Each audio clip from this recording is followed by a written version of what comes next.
So to start, why did you want to be part of the list? Well, I think we got approached, didn't we? And it just sounded like a really nice thing going on, like sharing, well, opportunities for young people in music as well as, yeah. And I really loved all the workshops that were available as well. That was really cool. Like, that's not often you get a festival where they're really pushing for like lots of getting involved and outreach, I guess. We've been doing live streams lots, like every kind of week of lockdown. So any more opportunities to perform is always a good thing. And like having a new audience is great. And also Make Music Day is such an important day as well, you know. So it was lots of different reasons. Yeah. When did your love of music first begin? Last week. Do you want to go first? When did it not begin? My mum's a piano teacher, so that sort of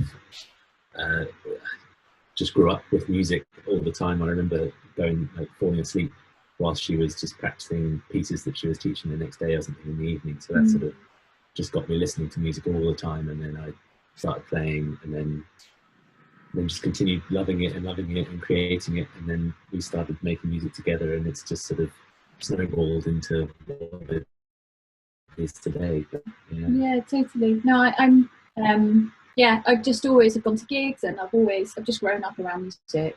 And so, I mean, my parents aren't musicians, but have just been brought up to love music and love listening to like particularly like soul stuff, you know. And so I think it was pretty early for both of us, wasn't it? Yeah. How did your duo come about? How did it all start? It's all your fault, isn't it? It's my fault, I think. Well, we met through running a choir together at uni. You know, one of those, you know, like Pitch Perfect. Yeah. Like one of those like a cappella choirs. Yeah. So we were doing that, and then we graduated, and I started doing gigs and needed somebody to play piano for me, and Jake didn't really perform that much. I was not performing at all, really. Yeah, and so I sort of slightly forced him into it. And that was 4 years ago. Yeah, no, it's certainly opened my performance side out a lot more. Like I performed a few times at like my mum, with her many students, she'd do like termly concerts just in the house. And I sometimes played at those. They were very low-key, very casual. And even that was like nerve-wracking. But then having to do loads of gigs, when we started gigging together, it just sort of made it happen. Yeah. How would you describe your music? Yeah, that's a tough one. It sort of changes. How would you describe it? Well, we are both kind of multi-instrumentalists, and we both play a bit of keys and a bit of bass, and we both sing, and we kind of use a lot of live looping, so there's lots of different layers going on. But I'd say probably there's some soul in there. It's definitely like jazz influence, but I guess it's pop, but it's also quite experimental at times, isn't it? Because it's like we use a lot of like found sounds and like soundscapes of forest or whatever behind our music quite a lot. So it's, I mean, what genre are you is the hardest question in the world. But so it's jazzish, and the way to be jazz. So you've released your own music as well as music with poetry. So first of all, can you tell us about your single Still Here? So that was our first single that we released 2 years ago now. Oh, yeah. And that was sort of a song that came out of, I mean, we really wanted to do it all in our flat here using just the tools that we had at our some basic mics and like just basically piano and vocals, but it is a piece that's about being at home, being in a place that you love, that you can sort of, that you call home, I guess. And so that's sort of it's also one that went through a few different stages. I think it started just piano vocal, because most of our songs do, I guess. Yeah. And then we turned it into something bigger through adding some live looping and getting that involved. So we start with the bass loop and then add in some percussion and add the piano going. And then from there, like once we basically had every instrument ready from the live version of it, and just turned that into a well, I say just turned it into a single that we released. It then took another 9 months to do the finishing touches, because it was the first time we'd ever done it, and we were trying to, I think we sort of did too much of on our own, which meant that we were learning a lot rather than just being able to do everything, which was great. The first time you do anything, you're going to learn a lot from it, aren't you? And we've just become a lot quicker at it, and I think we feel quite strongly that we want to be kind of independent and self-sufficient, and we've got a lovely little space, and that's kind of what the song's about too, is like build, like the actual recording happened here, but also it's about how much we've worked on building a home and building a space. You always record at your home then? We do, yeah. We've done bits and bobs in the studio, haven't we? Like certain layers, and we're kind of going into studios a bit more. Yeah. But generally, most of it's done here. Yeah. Do you feel that it produces a better sound? Well, I guess technically no, but I mean we don't have like a fully kitted out studio with soundproofing and the highest end gear, which you would easily get at any studio, but it is immediate and it is always around us, so we are always able to do it any time of day or night.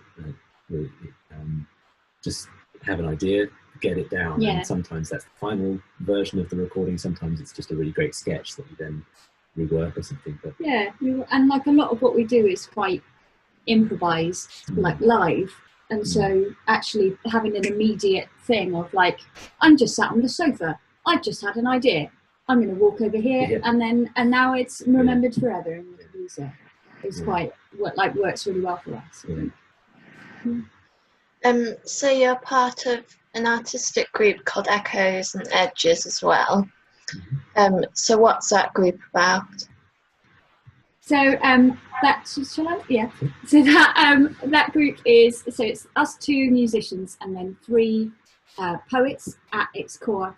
So the 5 of us released an album in March of music and poetry collaborations. So the poets say we hear the poems a couple of times, and then we create kind of music and soundscape around their poems.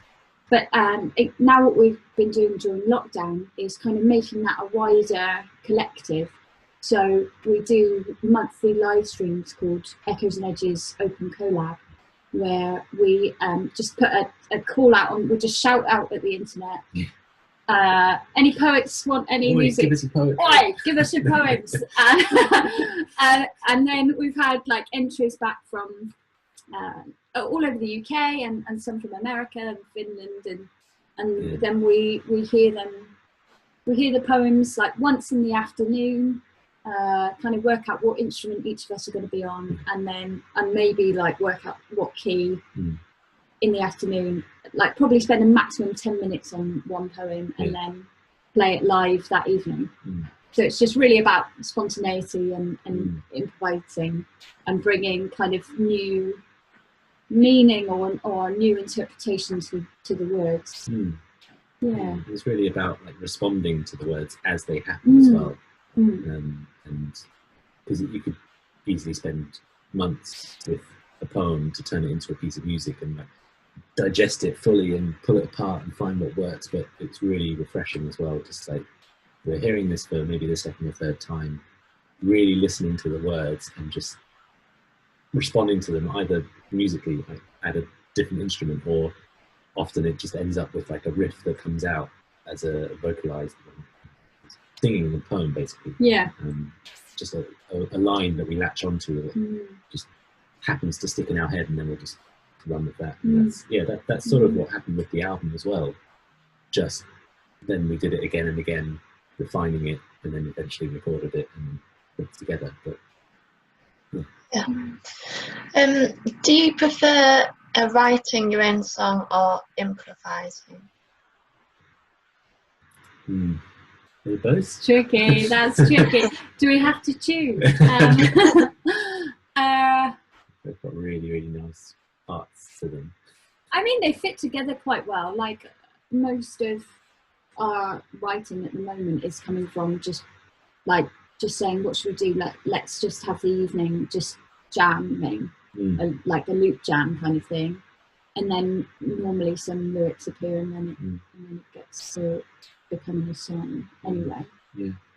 At the moment, I'm really like improvising. Yeah. I'm really enjoying improvising, like on these live streams. It's just so immediate, and then it's gone, and you don't have to like worry about, I was slightly flat or whatever, and then re-recorded. It's just done, and it's and it's fresh, and it's really exciting. And terrifying, but seats exciting. Your pants kind of terror. Yeah. But then also it is a really nice process most of the time, going through a song and really being quite perfect about it, and like, that take wasn't quite good, so let's really get the best that we can, and then what else, just imagining that would be, this entire song would really, really benefit from one extra shake of the shaker in that particular bar and nowhere else. And that kind of really nice specific detail is also quite a fun process. But it depends what mood you're in. If you're in a perfectionist mood, then... So sorry that we can't answer that. Yeah, sorry. Both of them. Do you have any tips you would give to someone for improvising? Your first idea is your best one, always. So just believe in it, and it will work out. And it must incorporate your mistakes into what you do. So I do a lot of like jazz, scat kind of stuff, and so if I like make a slight, I don't know, if I'm scatting and I make like a slight slip up, or it doesn't quite fit in the key or whatever, then I'll just do it again. Repetition legitimizes. Repetition legitimizes. So that, and repetition legitimizes. So, yeah, but it's true. If you do it again, people think that you meant to do it the first time. Yeah. Or at least that's what I tell myself. And then the other major thing I get is probably simplicity. Really works. It doesn't need to be crazy arpeggios and scales and modes and extreme fast playing. A lot of the really that has a place, because it's a really expressive idea to be doing that, and maybe that can be quite joyous or quite aggressive or whatever it is, and that's a great thing to have. But also there's a lot to be said in just a few moments, a few bits and pieces, and because that's the best thing about a lot of melodies that are crafted, or whether that's like vocal melodies or instrumental melodies, they are often really simple or really like, memorable all the way up to pop music. They'll only use a few notes or something, and they'll have like phrase variation. And so then doing that with your improvisation, it's just like, first idea is best idea, repeat it to legitimize it, do a variation, and that's over the course of like, quite a long space with lots of gap, and then keep on going from there. Yeah. I guess. Yeah. There you are. Yeah. Do you each have a certain role in your band? Not so now, I guess. Yeah. Like we used to, but used to be that we did a lot of gigs where Jake would just play keys and I would just sing. And actually a lot of the time we were just playing jazz standards and just like we'd play in lots of pubs or bars or whatever and just play all night, and I'd be the only one kind of talking to the crowd, and it was just very, I guess what we were doing was just very traditional, and we're kind of we've grown out of that in the last kind of year, and we're both singing and we're both playing and we're both doing all the interaction and stuff.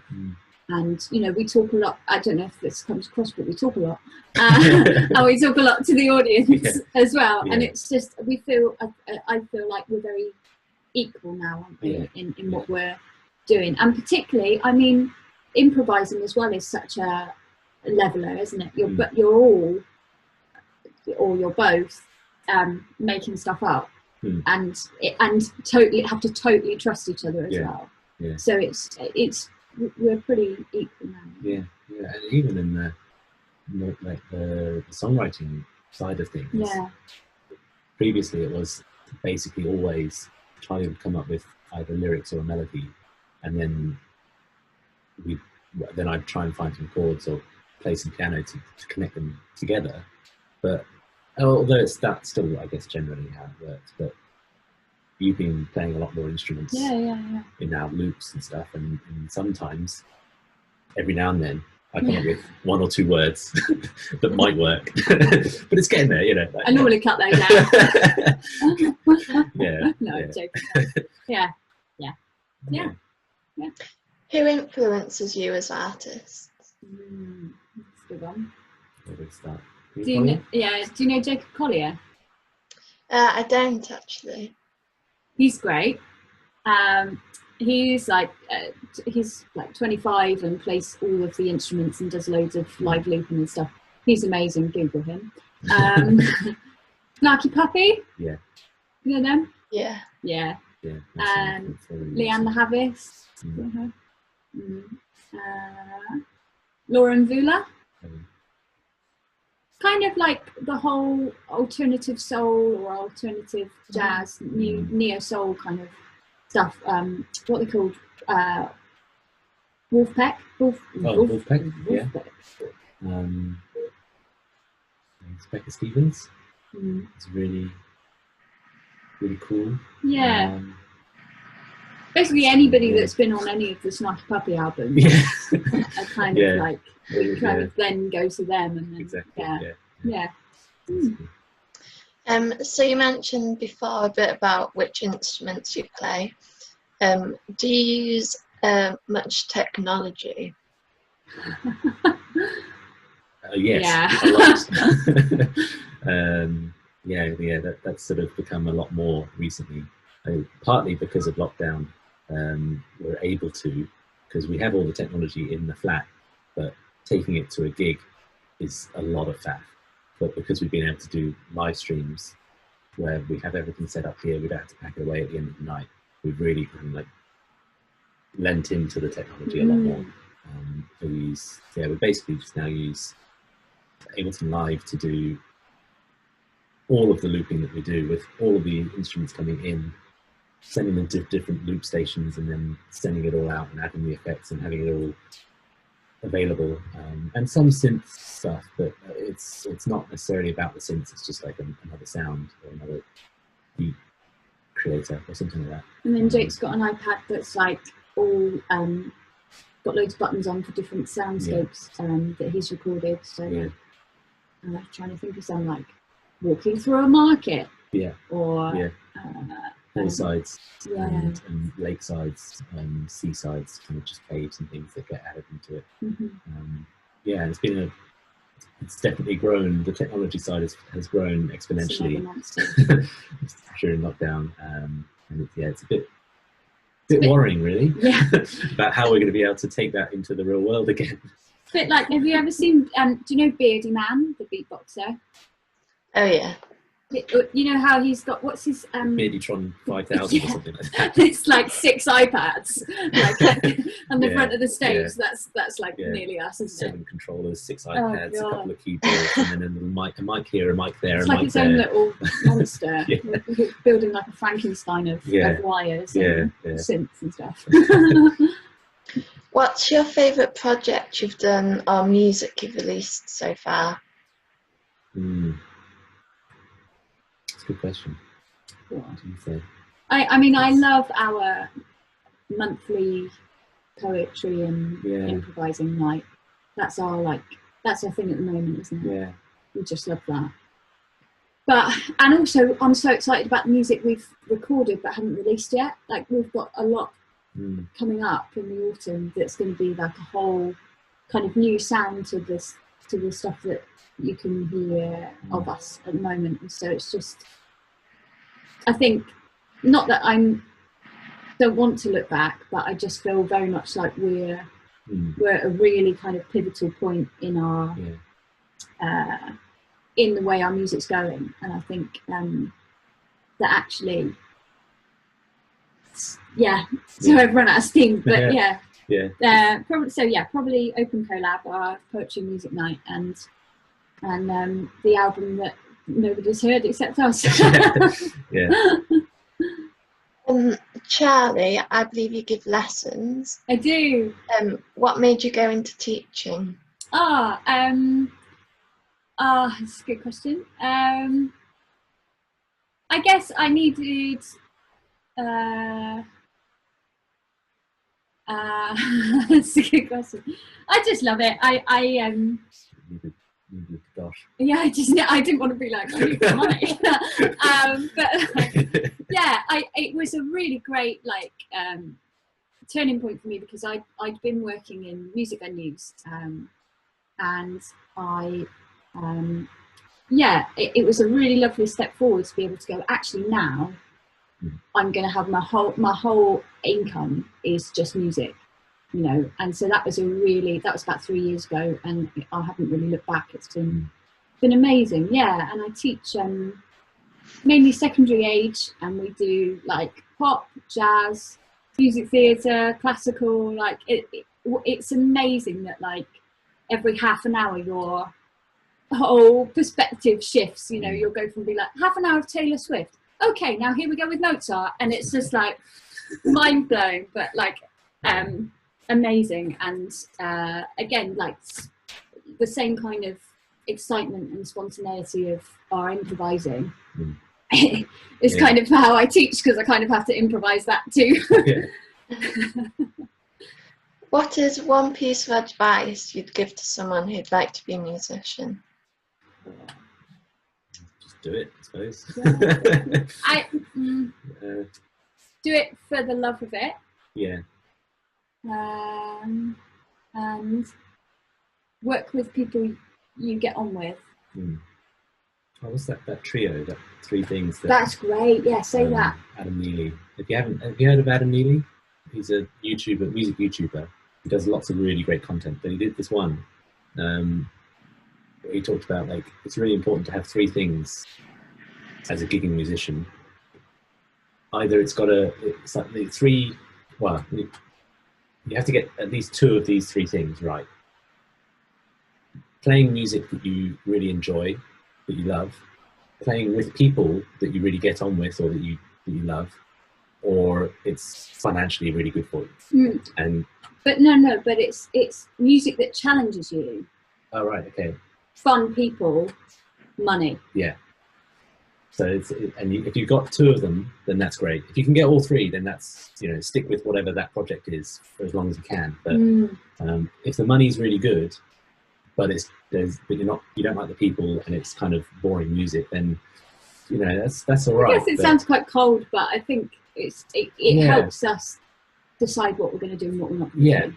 It makes you value your time more, I guess. If you're wasting your time on this thing that may pay quite well, but you're not getting anything out of it musically, or you don't really like the people, then maybe long term look for something. Yeah, of course, but long term try to get a combination of those three things. And that's And finally, what are your plans for the future? More of the same. Yeah, more music. We've got so we're doing 2 live streams a month at the moment, for the foreseeable really. There's the poetry Open Collab, and then we do another loop jam every month, which is we get people to send in like their weirdest dreams and other things like that, so that we then improvise to those. We're involved in a local history project where we are putting together a sort of theatre type show are kind of music and recordings of people talking about their lives in an area of Bristol where we're from. And then we're working on our album of original music, which should be out by the end of the year too. So it's non-stop. It's non-stop. There's Just lots of projects. Good fun. Yeah, we're very sort of project, next thing, which is good fun. Yeah. Thank you very much.